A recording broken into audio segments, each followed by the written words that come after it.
Welcome back, baseball family. Today we're going to talk about a City Connect update, Miguel Cabrera, and the St. Louis Mount Rushmore.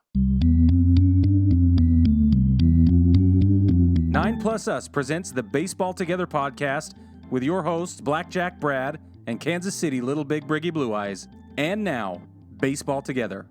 Welcome back, baseball family, to another episode of the Baseball Together podcast. I am Brig, and I am in Brad's house. Literally in the house. It's fantastic. I am in the house. This is going to be the Church Giggle episode of the Baseball Together podcast. We already can't stop giggling, and if you want more insight into why, you really got to jump on Patreon and get the bullpen cut, where we are wildly irreverent and laughing about everything, having a good time. So, Brad, let's get into current events. Let's do it. And talk about Miguel Cabrera first. Good place to start, I feel like. Thank you. Yeah. It's the first on the lineup, so that's why I put it there, because I thought it was a good place to start. Righteous.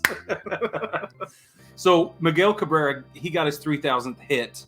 He is the 33rd player in the history of Major League Baseball to do that. He's only like the 7th to have 3,000 hits and 500 home runs, right? Yep. Yeah, that to me is the part that's crazy of the whole thing, is the fact that he was able to hit for average and power to the ripe old age of 39. It's insane. And to think, so I was talking to somebody about this. I'm on the road, so I'm talking to everybody. And there have been 23 perfect games. And you'd think that 3,000 hits would way overshoot perfect games. But there are only 10 more people who've had 3,000 hits than have had perfect games.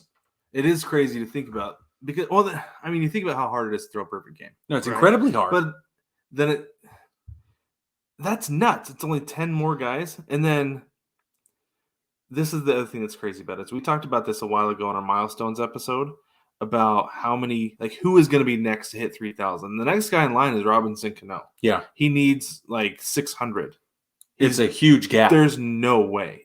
No, there's no way, because the dude can't stay on the field either for suspension or health. Right. There's no chance Cano gets it. But then the next guy in line, Mike Trout, for instance, has 1,400. There's a billion. It's basically a billion. Yeah, I don't know who's going to do it next. No, I don't know either. The only person I think who is on track right now is Seiya Suzuki or Stephen Kwan. Stephen Kwan is on track. He is on track. He is definitely on track. Those might be one of the next guys to get it. That's a good point. I like that. I like that a lot. But I thought that would put it into really nice perspective to compare to perfect games. Yeah, that's how big a milestone this is. That's how heavy an accomplishment we're talking about. So, during the Yankees series, though, we got to talk about Aaron Boone deciding to walk him intentionally. Mm-hmm. So first, Brig, as a Yankee fan wearing your Bronx Baseball Together shirt and everything today, yes. How did you feel about that? Your team's manager making that decision to forego history to put the dude on base, to load the bases nonetheless. Right, yeah, to load the bases. Context, 1-0 game, bottom of the 8th inning. Correct, 1-0. It's unpopular opinion. Okay. Alert. Okay. I'm on a walk listening to John and Susan, as I do. Your friends? Yes. Yeah. And we're fighting, but I'm on a walk listening to John and Susan, and I'm getting a righteous suntan, which turned into a burn. It was great. It was pretty wicked tan. Thank you. I saw it earlier. That is not important. The important part is that I'm on my walk, and as soon as they walked him, my immediate response was, "Come on, are you freaking kidding me?" And then I went, yeah, but we want to win a ball game." That's my thing. Yeah. Is that the Yankees made the playoffs by 1 game last year. Exactly. Right? They won the wild card by 1 game last year. They need to win every game possible. So they need to do whatever especially in the AL East. A 1-0 game against a team like the Tigers, you have a chance to win that game. Totally. And yes, they ended up scoring 2 of those runs. The bases were loaded. Ended up scoring 2 of those runs. The final was 3-0. Yep. But it was the right thing to do in the spot. You don't pitch to Miggy in that situation. No. I don't care if he has 4,999 hits. Well, and let's be honest. The Yankees don't want to end up on that side of the history books anyway. If they don't. Yeah. We don't want to be on the one who gave up the 3,000th hit.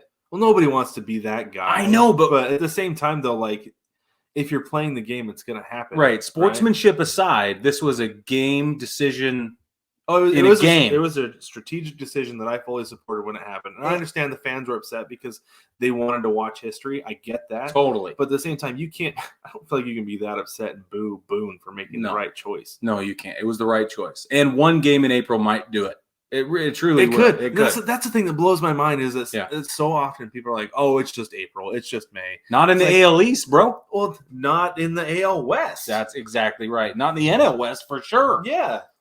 One game can be the deciding factor if you go into the playoffs and have a chance to play for the World Series. Yeah. You've got to try to win every single game. Yep. So super duh. Okay, let's move on. Speaking of the Yankees, as I cover myself uncomfortably, with a little bit more chagrin than I prefer to carry around, I am going to have to talk about this. They threw trash at the Cleveland outfielders, and I'm upset. I would be too. You were going to ask me, but I'm just going to tell you this. I'm not just upset, I'm incensed. And I actually had the thought, and I've had this in other parts of my life where I'm like, how much longer can I go? How much longer can you associate with those people? Yeah. And in other parts of my life, I have this conversation with myself. And this was the first time it crept in with the Yankees. Yeah. It's the very first time. It's a landmark for me. Well, and that's the thing is that, I don't know that this necessarily changed anybody's opinion of Yankee fans, right? And we've talked about this before. Yes, exactly. The sign stealing letter. It's not going to change anybody's opinion about the Yankees because everybody has their opinions. All it will do is cement it, and all this did was cement the opinion around the league about Yankees fans. And it's crazy because the reason Miles Straw even approached those fans is because they were taunting Quan after he got hurt. Yep. Which you don't do. That's just ridiculous. That's messed up. It's ridiculous. Straight up. And so he was defending his teammate, and then they came after him. And he did say, hit me. Yeah. He did instigate that. He did. Which, his choice of words was wrong, but for him to go defend his teammate was the thing to do. Yes. So it's for those of you wondering, it was after the game ended. The Yankees won, and then the fans started hurling trash onto the field at the outfielders. Mm-hmm. And it got a little heated there. The players didn't back down even then. No. And they had to be pulled away, which, I mean... Well, and Aaron Judge and Giancarlo Stanton went over. And waved them off. We're telling the fans to knock it off. Yeah. Which, if you're... Because it ruined a perfectly good walk-off win. Yes. Is what it did. Yeah. Yeah, I feel like there needs to be some cultural changes in Yankees fandom. This would be a great place to start. I can't believe we have to have this conversation. Well, the thing that's funny is, so I was listening to Dan Patrick this morning, like I do. What? Like I you say did every not. single week, yeah. And they were talking about this, and one of the things that they said was, he said, Yankee fans are starting to really feel like entitled brats. Yeah. That a lot of fans are like, we dealt with the 80s, and then we lived through the night to get to the 90s and the early 2000s where they were dominant for 20 years, right? Yeah. But then it's like, now the Yankees haven't done anything for more than a decade. Yep. Yeah, they've been to the playoffs, but haven't really made a whole lot of noise besides 2017. Yep. And they made the analogy that they're kind of acting like they were born on third base. That's right. That's a great analogy. So, and that's how I feel in my heart of hearts up in my tower. Yeah, it really is. As a Yankees fan, I have to own that. I do feel entitled to success. From my ball club, and that's why we're so hard on them. That's why we boo pitchers off the mound, and that's why I still don't talk about Tyler Clippard. I can because I'm at your house, but I try not to at my house. Keep that name out of the rafters. I get it. Just leave it out of it. Yeah, but so I don't think Yankees fans are more emotionally involved or emotionally invested than any other team. No, I don't. That's either. not it at all. No, I think it's just an entitlement to it is what they got used to for 20 years of baseball, which is going to happen. It happens in every sport. It does. Lakers. Nobody likes Lakers fans because they are one of the most successful franchises. If not, I think they're the winningest franchise in NBA history. Right. So nobody likes Laker fans because they have that attitude. Well, and guess how long a generation is? 20 years. Yeah. That's literally a generational turnover. Yeah. So, and that affects 3 generations, the one going out, the one experiencing it, the one coming in. Yeah. So that's literally 60 years of fans that have this attitude problem. That's a lot. That's a problem. That's a lot. Anyway, The biggest problem the Yankees fans have is Garrett Cole. Right? Yeah, what's up with Garrett Cole? Garrett Cole sucks right now. It's the biggest problem. He's terrible most of the time. Seems to be like. I had a redemption moment, but I thought he figured things out last year after a few outings after the whole spider tack thing, but now it's like back again. Yeah. But then, did you see the video that came out today? No. What? So somebody there are a day. couple. That's true. There was no time for you to have seen it. No time.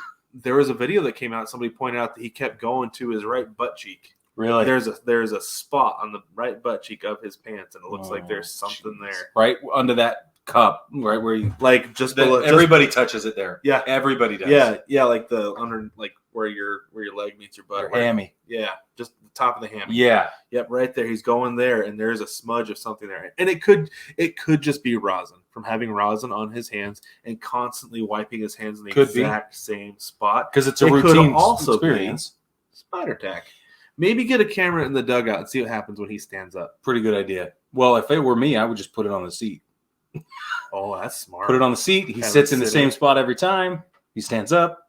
That's smart. That's what I would do if I was him. But his ERA has risen to 4.0, which is prime for a really off-color joke that I won't make.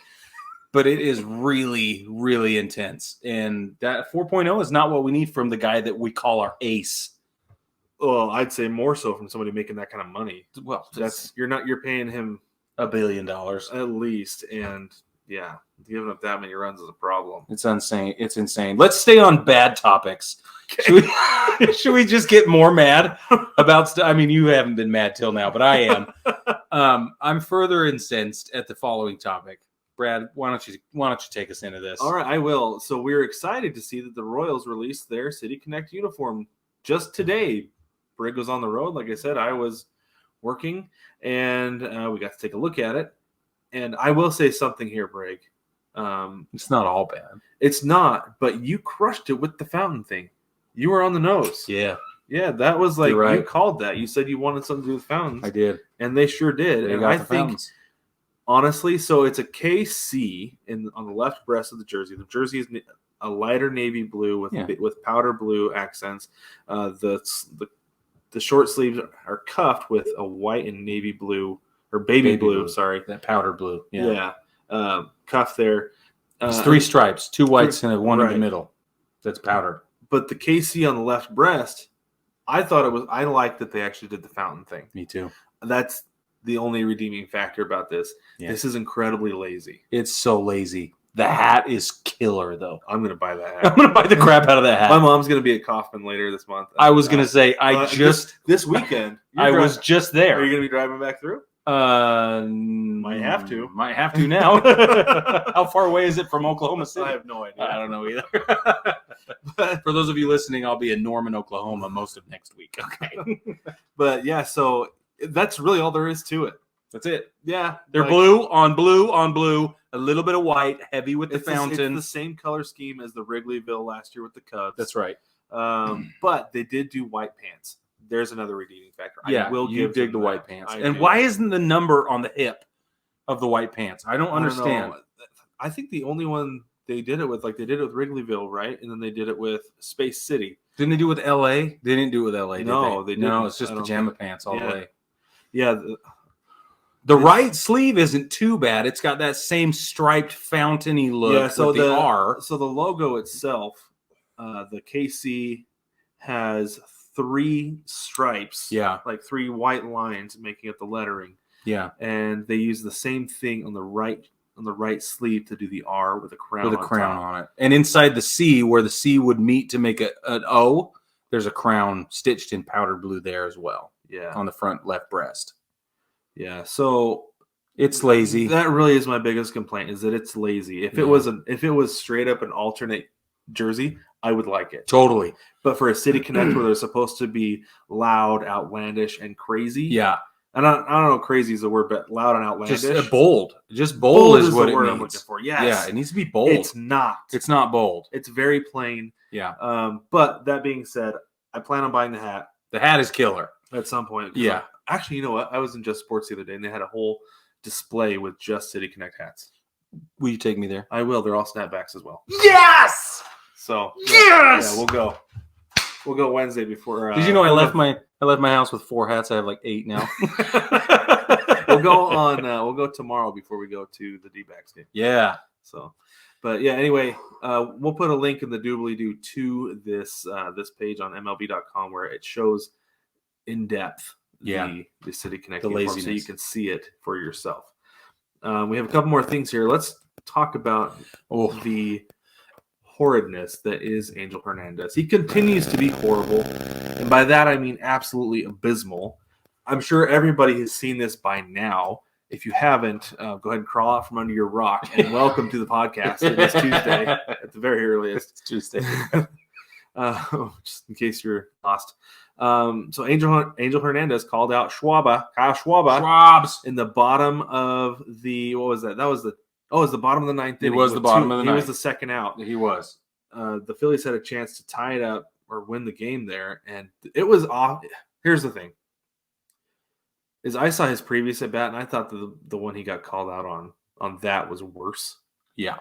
Than this one. Yeah. So, but at the same time, this was off the plate. This was off the plate more than a baseball's width. Yeah. Diameter off the plate. So I can understand his frustration and and he straight up was like waving his arms like, you're calling it up here, you're calling it out there, you're screwing them, you're screwing us. Like, he was the people. He was the people addressing Angel Hernandez, yes. And the world loved him for it. But here's the thing. When we already love Kyle Schwarber. So we do, everybody. Be honest. How can we not? Yeah. So we have this graphic from, I believe this is Umpire Scorecard. Yeah. On the Twitter machine. On the Twitter machine. Where we got this. Yep. And you can see that these are all here in this picture, like here in the bottom half. If you're watching, if you're listening, we'll talk to you about it. But yeah, it has missed calls and it shows missed balls, missed strikes. But the bottom part is really what I want to address right here. Called ball accuracy is 94%. Called strike accuracy, Brig, 77%. That's a C. That's a C, basically. The VA would not make him repay for his classes, but he does not deserve a degree. You know, when I was getting my bachelor's degree, I lived by the saying C's get degrees. Yeah. But I still wouldn't have given me one if this is what I was shooting for, was 77%. Exactly. Because it's real bad. That's bad. And the league average is 94%. Right. And his paycheck is way above C average. Oh, yeah. Yeah, that's the other thing that really is frustrating is how much he makes and his horribleness. So, and this is the other thing they're showing on the scorecard is you can see up here towards the top in the middle there. Yeah. What that number shows. It's plus 0.77. Those are runs for Milwaukee. Like, that's how much the calls. Because this is a game missed, breakdown. Yeah. Yeah. This is over the entire game. The calls he missed were in favor of the Brewers enough that it would account for 0.77 runs in a 1-0 ball game. That is literally the difference. Enormous. That is the difference. Yep. An umpire should not have that kind of impact on a game. And that is why, Brig, we need robot umpires. We need robot umpires. I knew you were going to say that. And so Codify Baseball on their Twitter machine, CODIFY, Codify Baseball, it's at Codify Baseball. They tweeted apparently that, was it 2,600? He's missed 2,600 calls in like his 7-year career over the last 7 years. That's a lot. 2,600. Way too many. It's insane. Yeah, it's absolutely absurd, and I don't know what baseball can do about it because they can't fire him because of A, the union, and B, he's already put in a lawsuit against them for he claimed discrimination. Yeah, when it's like, no, dude, you're just bad at your job. That's why That's why you're not invited to the postseason. Right, you can't call the World Series. Sorry, bud. Yeah, so that's why he's still around and will remain around until he decides he doesn't want to collect a massive paycheck anymore. Can we move on to church giggles now? yeah, we can. We have some fun stuff to talk about, baseball family. Let's give Brad a chance to talk about Ty France. Let's talk about Ty France. Yeah. So I love Ty France so much. Last year he actually totally took Seattle by storm. Full on. They had Air France night where everybody got like there's a whole section instead of like the King's Court. Yeah. They gave people berets and that's awesome. baguettes. Yes. Bro. and then this is even cooler. So when the Mariners came down here in September, Ty France fever was like in full swing. And I was walking. I went and saw the Mariners twice. I talked about that. The second time, I was walking through the concourse, and these 3 guys were walking with a giant French flag. Yes. Draped over their shoulders, like, Vive la France! It was awesome. So Ty France is really making some noise right now. He is off to an incredible start. He just ripped the Royals to pieces. Over the weekend, he went 8 for 15. He had a 5 for 6 night. Yeah. And then he went 3 for 5 the next day, drove in 7 runs over 2 games, hit 2 home runs. And honestly, the home runs came in back-to-back at-bats. They did. And it was a total of 5 RBIs right there because one was the bottom of the 8th on Saturday, and then he hit one in the first inning, the bottom of the first inning on Sunday. Yeah. This is the thing. This is the only issue that I take with this whole thing, Brig, is that he was named co-AL Player of the Week. I know.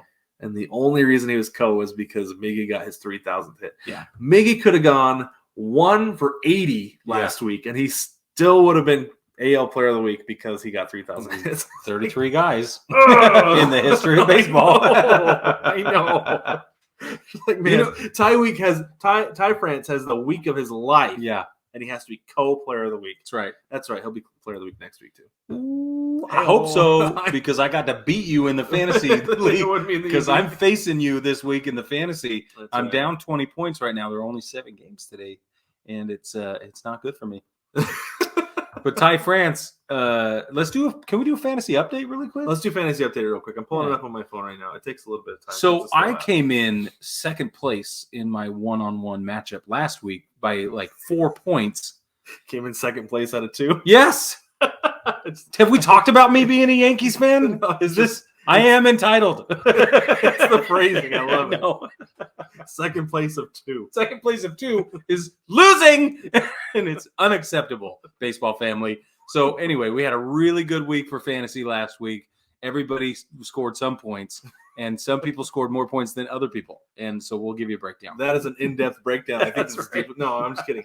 So let's start from the bottom of the scoreboard this week. We had not another fantasy team with Jason. He scored 371 points over Grace Under Fire with Denise, 307. Top performer in this one, Denise had 76 points from her guy, Anthony Rizzo. You would expect him to be on her team.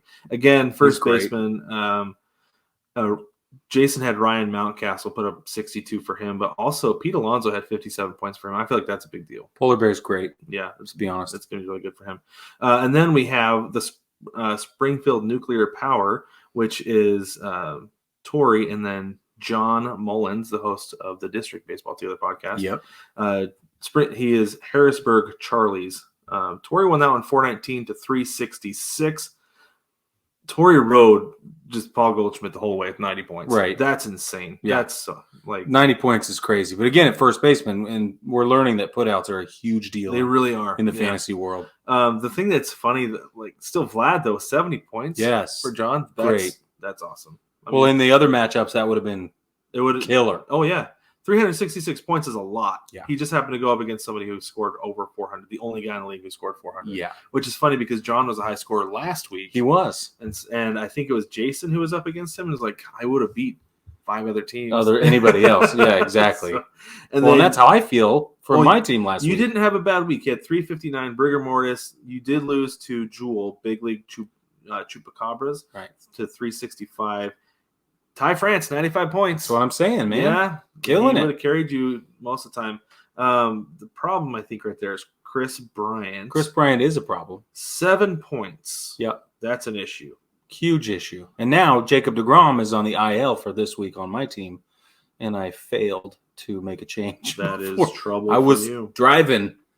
Yeah. Anyway. Kyber Ruiz, though, for Jewel had a good week, 51 points. Yeah. Like that, it really helps to have a guy outside of his first baseman, yep, CJ Crum, which is odd that he's putting up as many points as he is because he was kind of a disappointment there for a couple of years. And then I was up against Zip, the Springfield Isotopes. I am the Manitoba Man Clowns. I won 355 to 240, ran away with it. You whooped him. Man, I had a good week. Yeah, Ozzy Albies, Julio Rodriguez, despite his hitting woes and getting screwed left and right by umpires. Yeah. Like the dude can't buy a third. No, the third strike call. Yeah, it's terrible. He still had 35 points. Really? Yeah. I was Wow. expected to be a really bad week, but yeah, despite striking out as much as he did, but he had 4 RBIs, scored 4 runs, had a stolen base. The dude's 6 for 6 on stolen bases. Wow. So awesome. he's on pace to steal 60 bases and hit 0 home runs. It'll be the first time in history that's ever happened. That's wonderful. Yeah. So there's your fantasy update for the week. Yes, we sir. have one more thing to get into before we go to a break. Oh, I'm excited to talk about this. Go ahead, Brick. Can I talk about this one? Yeah. So everybody knows that on August 11th, the Field of Dreams game will be played between who? The Cincinnati Reds and the Chicago Cubs. That's right. And August 11th, Field of Dream game. What we did not know until recently is that there will be a minor league ball game as an opener 2 days prior on the 9th at the Field of Dreams. This gets even better, okay? So not only is they're going to make like a weekend of it, which is super cool, but they're 2 high A ball clubs whose histories go all the way back to 1904 at the earliest, and the 19-teens. Was it 1913? 1913 was the earliest on the other side. So the high A ball clubs, we have the Cedar Rapids Colonels and the Quad City River Bandits are going to play. But it gets better than that because the Quad City River Bandits are going to play as the Davenport Blue Sox, who were the Davenport Blue Sox in 1913 through 1929 to 33 and 1934 to 37. That's that same franchise, that same minor league ball club.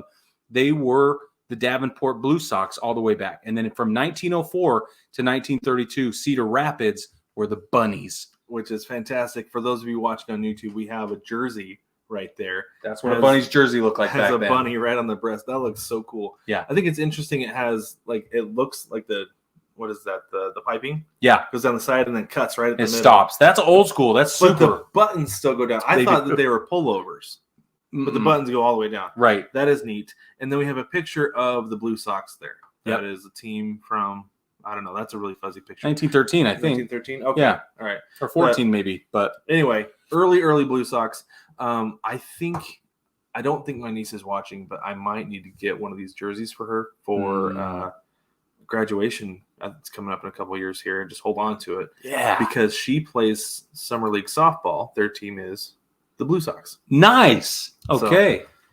That's fantastic. We might need to do something for that for her. But anyway, let's go ahead and take a break. When we get back, we're going to get into our St. Louis Cardinals Mount Rushmore. Take me out to the ball game. Take me out to the crowd. Buy me some peanuts and Cracker Jacks. I don't care if I never get back with me. Root for the home team. If they don't win, it's a shame. For it's 1, 2, 3 strikes, you're out at the old ball game. Shop kids' baseball shirts at 9plusS.com.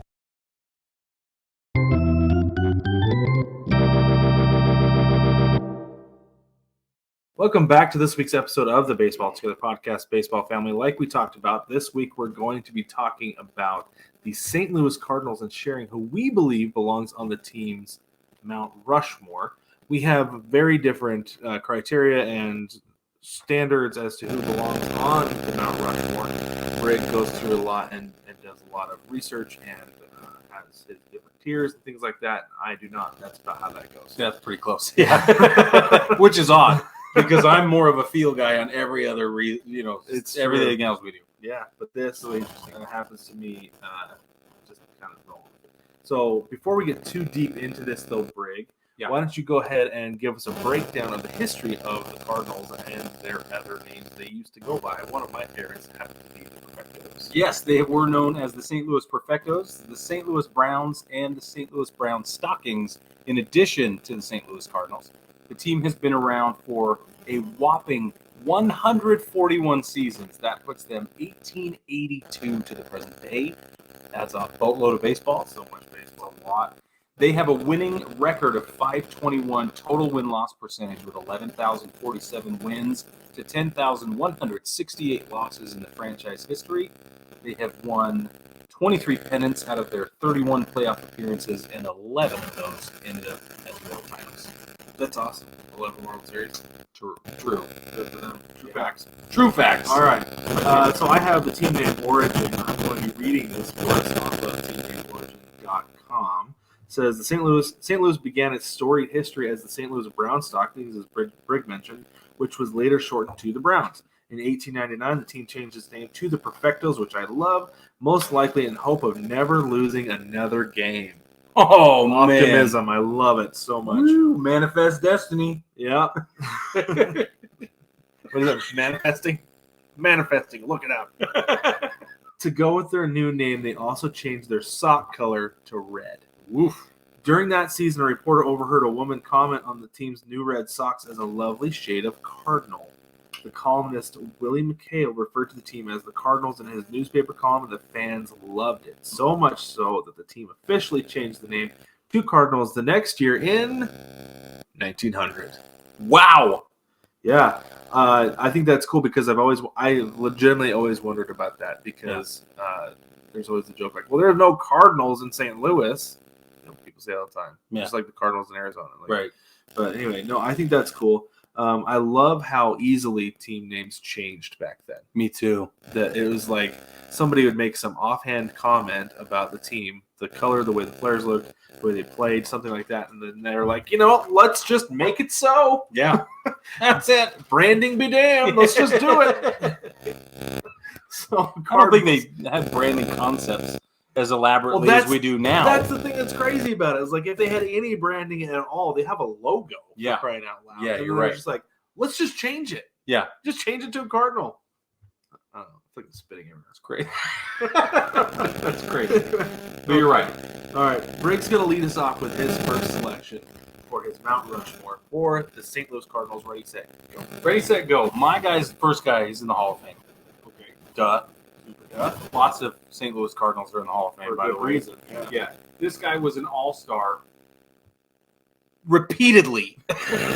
Several times over. 24 of them, to be precise. 24-time all-star. 3 times. 3. 1, 2, 3-time MVP. Did you hear me? 1, 2, 3. 3-time MVP. He has a career WAR of 128.6. Lifetime batting average 331.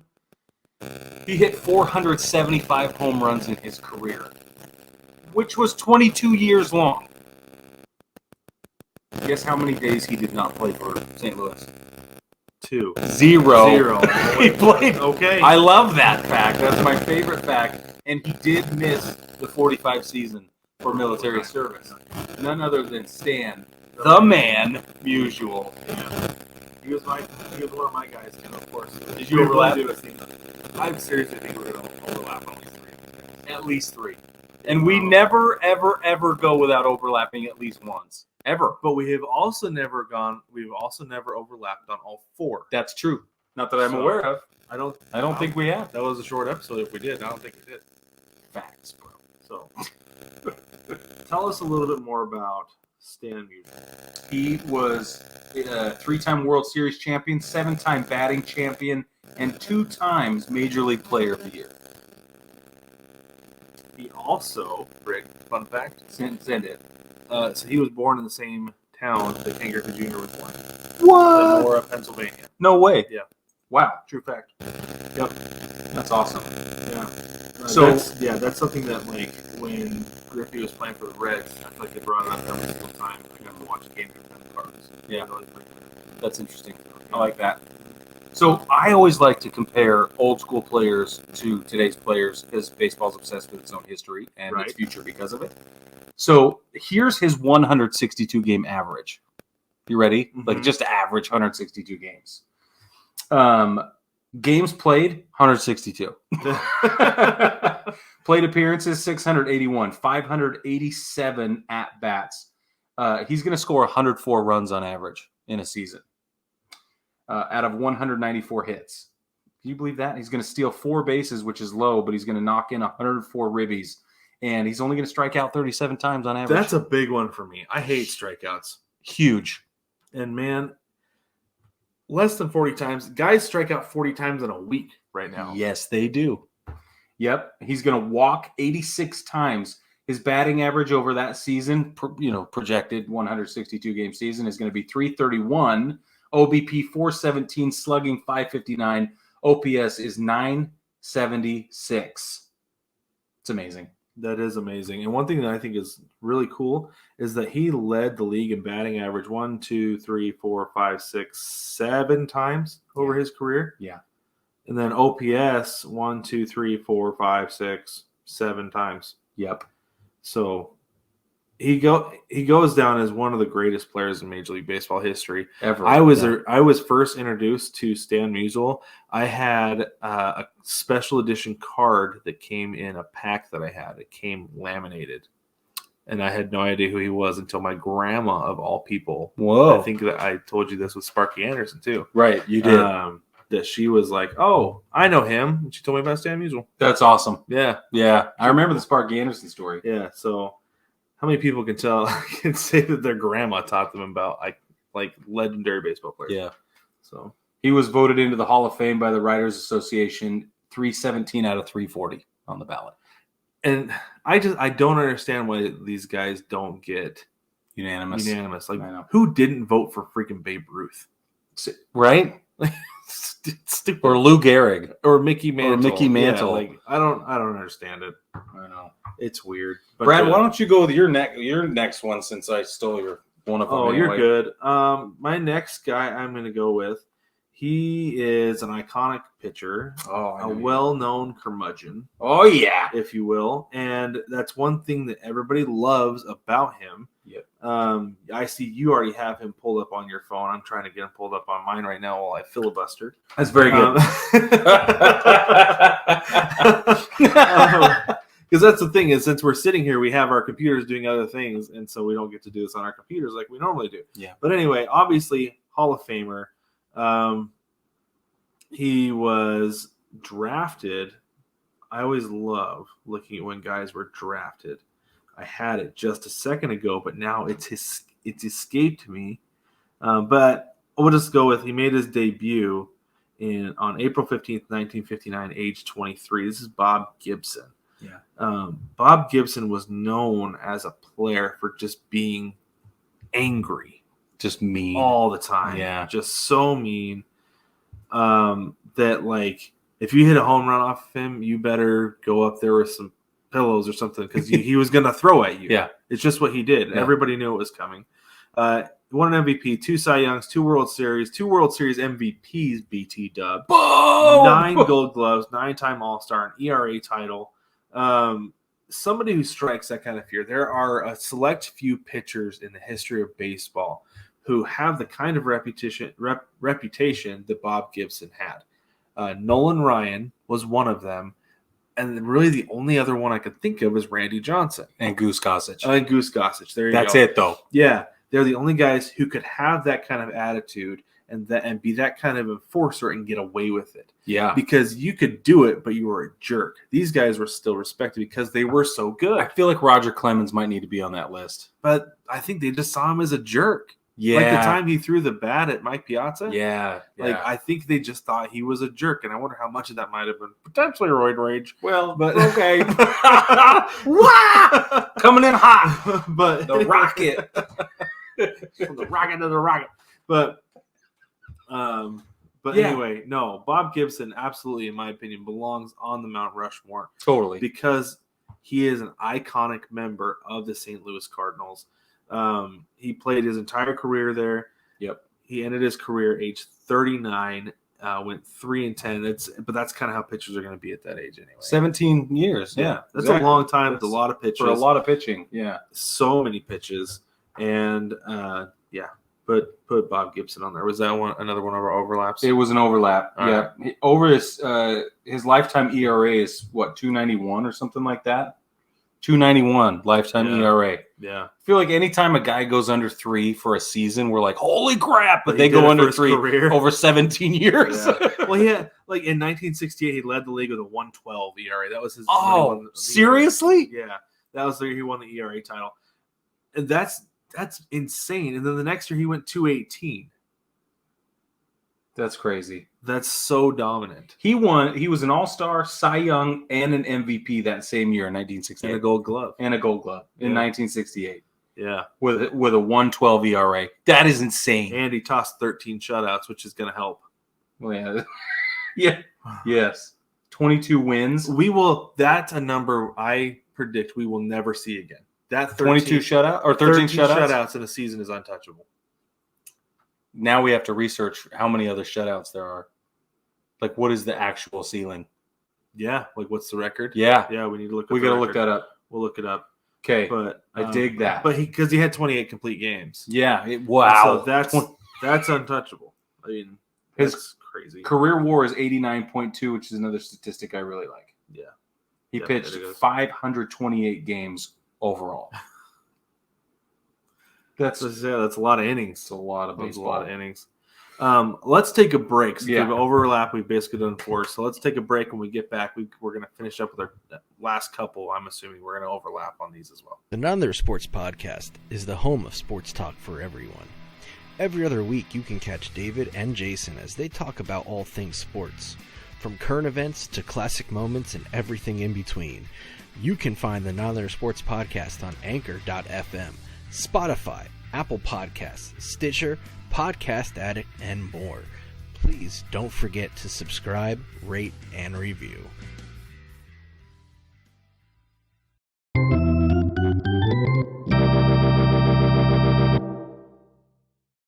Welcome back, baseball family. We're going back down into the vault for our picks for who should be on the St. Louis Cardinals Mount Rushmore. We've overlapped twice so far. For those of you still listening, we're excited that you're here. Before we get into it, I want to tell Brad that he's about to lose this game we're playing. He doesn't know we're playing. Yeah. There's a game. He's about to lose it. There's always a game afoot. I'm just kidding. Okay. All right. So, Brad, I went first last time. Why don't you go first this time? Okay. I'm going to go with somebody who I don't think you're going to include on your list. Oh, really? yes. Okay. Me being the person I am somewhat biased towards certain positions, as you know, right? Yes. Yeah. It's Yachty. Did you go It's with Yachty. Oh, I I knew it. Because I said something about active players, and you kind of gave me a look. Yeah. So I didn't think you were going to go with somebody active. I didn't go with Yachty. Oh, you didn't? I go? just knew that's Oh. who you were going to pick. Okay, good. Excellent. Very good. That I means love that we're going 3 for 4. That's it. probably. Well, I don't 2 know. for 3 so far. But anyway, Yachty. So this is one thing that I love about Yachty Armelina. Before I get into too much with him, he is obviously a future Hall of Famer, and part of the reason for that is because he changed the catching position forever. Yeah. You see catchers now with nobody on base, or sometimes with runners on base, they get down on one knee. Yeah. And I feel like this is a big thing, actually, that is going to prolong the career of catchers behind the plate. You're going to be able to see guys like Salvi Perez is continuing to catch on a regular basis because I feel like it is because he's putting one knee down. Yeah. Because the punishment on your body of crouching down in that position every stinking day for that long is so brutal on your knees. Like we saw Joe Mauer. I knew it was one of those two. But Joe Mauer ended up moving to first base. Buster Posey ended up playing some infield. Yeah. And there have been other catchers in the history of the game who had to move out of the position because their knees just couldn't handle the position anymore. Right. The Yachty Molina one knee down is prolonging the careers of catchers, and it's going to be outstanding because it allows guys to really get into the position. Because young catchers, like we talked about this on our under 25, our under 25 episode, it's hard to find great catchers under 25 because you've got to get in to the position and get yourself into the big league game, in with the pitchers. It's hard to do. And so if you can catch for a solid 13 to 15 years, Oh, that's a long time. That's a long haul. But think about how long Yachty's been doing it. 19. Yeah. Isn't it 19? He's in his 19th year. That's what I thought. It's insane. So And he's old. he looks old. Yeah, he does. Like, Yeah. But he's been able to catch for 19 years because of that stance that I don't know if he came up with it or a coach or something came up with it, but he's played a few games at first base. But for the most part, the dude is behind the plate every single day for the Cardinals. He is. For that entire time. Yep. So he revolutionized the catching position and prolonged the career of catchers behind him. And I teach Wilson to do it because my knees are part of the problem I had growing up. Yep. They still bother me because of it. So I actually had a parent say something to me the other day about it. He's like, colleges aren't going to look at it if you can't do the other way. I was like, that's fine. We'll do this for now. We'll get there later. Yeah. He can do it. Right. If he's going to catch, he can do it. That's not a hard transition to go. It's not, because it's more natural. It's easier to go from that secondary position of like up higher, like off your butt more. Yeah. And being able to transfer to throw it anyway. It's easier to go from that than it is to go off the ground. Yeah. So it just makes sense to be able to do it. But if he's comfortable doing this with nobody on base, or he learns how to block the ball doing this, the runner on third, I think he's going to be a better catcher for, and it will prolong his body going forward. I love it. So anyway, Yachty, 10-time All-Star, which is probably low, to be honest with you. 2-time World Series champion, 9-time Gold Glove, which might be low also. But you've got those 4 Platinum Gloves to go with it. For real. And a Silver Slugger. He's having a down year this year because he's old. Yeah. He's batting 39. Age 39. He's batting $138. He's got a negative WAR right now. But honestly, the presence that he has in that clubhouse is priceless. The presence that he's going to have with any catchers going forward, priceless. Yep. Like, if I'm the Cardinals the day he retires, or already, I've offered him a position with the team as the catching coach, top to bottom. Yeah, top to bottom. Run Benji the whole Molina, program. When I was working for the Owls, Benji Molina was with the Owls. He was with the Angels, top to bottom. He was there in Orem a lot, working with the catchers. It's awesome because Mama Molina's going to be awfully proud of all those boys who came to the big leagues. No doubt. So no doubt. But I feel like the way with what Yachty Molina has done to the game, to the position, for that team the entire time he's been there, he's got to go. I know it might be premature because he's still playing. I disagree with you, but I like it. Okay. I like it. He would have been a runner-up for me. Okay. Only because there are 2 other names I cannot leave off. Okay. Ready? Yes. This next guy I got for you is a 3-time MVP. 3. You hear that? 3-time MVP. He is a 10-time All-Star, 2 World Series championships, 2 Gold Gloves, 6 Silver Sluggers, batting title, NLCS MVP, 3 times Major League Player of the Year. He also won Rookie of the Year. Brad. El Hombre. Yeah. Albert Pujols. Except we can't call him El Hombre. No, and that's only his request. Right. Because tell us that. So when he signed with the Angels, they put up a billboard said El Hombre because they were pumped. Obviously, everybody was pumped. Like he was the reason CJ Wilson went to the Angels because like he was like I don't know, and then he was talking. CJ Wilson was talking with I think it was an assistant GM. Yeah, and they're like, we're bringing in a big name. He's like, who is he? I can't tell you because he hasn't signed yet, but we're working on bringing him in. And CJ Wilson looks at him. It's Albert Pujols. I can't tell you. He's like, it is. He was like pumped. He's like, sign me right now. That's awesome. Pumped up. That's awesome. But anyway, so after that whole thing, they had that billboard, and Pujols told him to take it down because he's like, no, Stan Musial is the man.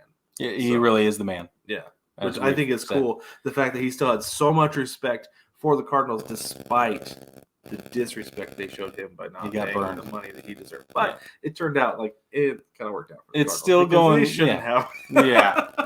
It's still going well for the Cardinals. He's already stepped up to 8 games this season, right? It's his age 42 year. Oh, and he's having a rough one, but it's going to be okay.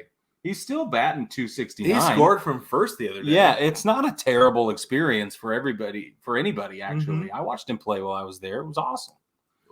Yeah, you got to see him. You got to see him.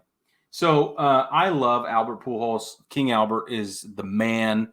He's going to the Hall of Fame no matter what, and I don't think you can tell the story of St. Louis Cardinals without Albert Pujols.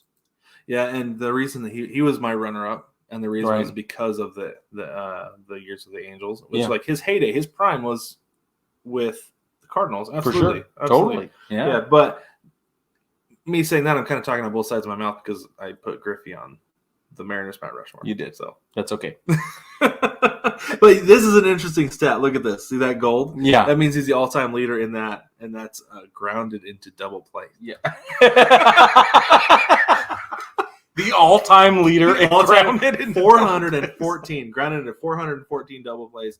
That is one of the most dubious honors. Good heavens. The dude is either driving them in or clearing them off. Yeah. Either way, there's not going to be anybody on base when he's done. So awesome. That's so I funny. love it. I love it so much. Okay, we're down to our final picks, Final Brad. picks. Okay. We're not gonna overlap. Well, we might, Wait, there's a chance. because I you don't didn't know. have Albert Pujols. Right. You really didn't. I didn't. Oh, then we're gonna overlap on this one. There's no way we don't. Okay. So another position that I love is shortstops. I knew it. Yeah. How could I was saving the best for last? Me too. Yes. Yeah. So I love shortstops. I mean, growing up, the shortstop is the best player on the team, and there's a reason for that. There's a ton of ground to cover, some of the most acrobatic and miraculous plays, and there's nobody who did it more acrobatically and miraculously than Ozzie Smith, The Wizard of Oz. The Wizard of Oz. The Wizard of Oz. About the coolest nickname in the history of baseball. It is, and I love. He still does backflips. Does he still? Yes, do them? he I was still gonna does. That's one of my favorite clips ever. Is showing Ozzie Smith coming out and doing backflips. It's so good. That's so. It's cool. literally so So good. he's a Hall of Famer. Obviously, deserves it. Yeah. 15-time All-Star, 13-time Gold Glove, 1982 World Series, won a Silver Slugger, which honestly surprises me Yeah. me because he too. doesn't He's- strike me as a slugger. No. Was the NLCS MVP. He ended his career with the Cardinals. He had those first 4 years where he was with the Padres, which is interesting because it feels like if you see any footage of Ozzie Smith in a Padres uniform, it feels like bootleg. It does Because it's like what? it looks like it's been rubbed over with like steel wool. Yes. Like, Rough where was it this? up and- Yeah. Like, where was this? Oh, we found it deep down in the archive. It's that Kentucky authenticity right there. Yep. That's awesome. But he led the league with 507 plate appearances as a San Diego Padre in 1981. But Right. then he goes to St. Louis in 1982, and he's an All-Star every year for the rest of his career except for 1993 because he only played 98 games. Yeah. But 40 and 41 in 95, 96, he was an All-Star then as well. Yeah. But nobody more deserving to ever win a Gold Glove because it is true. It was truly golden what he did. Everything as he did shortstop. was golden. Mm. Well, and I feel like so part of what makes athletics, and especially at the professional level, so fun and interesting is the entertainment value, right? It's still a Right. business. And nobody was more entertaining to watch than Ozzie Smith. Like you go back and look at the footage, and it's just miraculous what the guy was capable of. Well, there's the classic one where he's diving to his left. The ball Yeah. hits a pebble, and he reaches up barehanded. Yeah. Body's fully extended. The opposite direction. He's still able to He's reach like, straight up and grab the ball. Unreal. The stuff that professional baseball players can do, there's sometimes you look at it like, yeah, it's not that big of a deal until you go do it as a 33-year-old. Right. Like, Yes. you can't do that. I can't do that. Your body won't let you do that. I No. don't care what kind of shape you're in. You can't do it. And for Ozzie Smith to do it clear through to 41 is absolutely outstanding. Yeah. Real quick, do you know who drafted Ozzie Smith? Who the name or who the team? The team. I'm going to go way off the cuff here and say like the Expos or something. Not far off. It was the Detroit Tigers. Oh, okay. Drafted him in the 7th round. Huh. That was the first time, and then he was drafted by the Padres in the 4th round. The first one was in 76 and then in 77. Oh, okay. Would he finish up his senior year of college or something? Yeah, at Cal Poly San Luis Obispo. Oh, I love that part of the world. Very good. Matter of fact, not that it's relevant, but the whole Monterey Bay area is my jam. Awesome. Yeah, Awesome. So that was our last one since we overlapped on 3 out of the 4. that's the last crazy. one. That's nuts. I'm glad we didn't do 4 or 4, honestly, though. Me too, because that would have been, Unprecedented. yeah.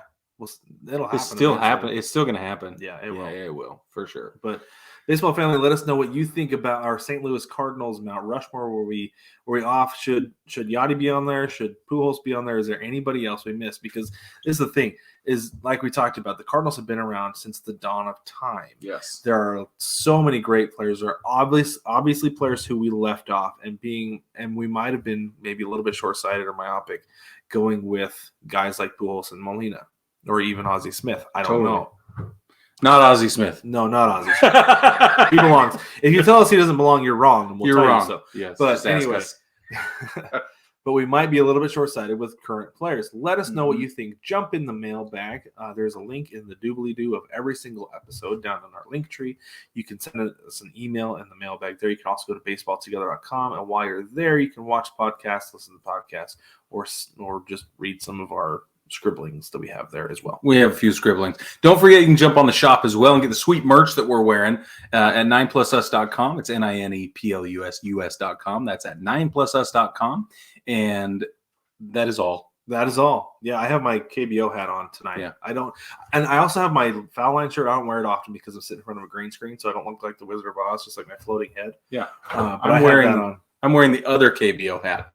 Nice. Yeah, we have double. They both KBO. say Yagyu. They're just in a different language. Yeah, it's true. But don't forget to like, subscribe, rate, and review the podcast. You can subscribe, whatever, on YouTube. You can subscribe on Apple or anywhere else, or Spotify, whatever app you use. Go ahead and subscribe so you get notifications when we drop the new episode every Tuesday and Friday morning for the highlights episode. And baseball family, thank you so much again for joining us. We will catch you next week.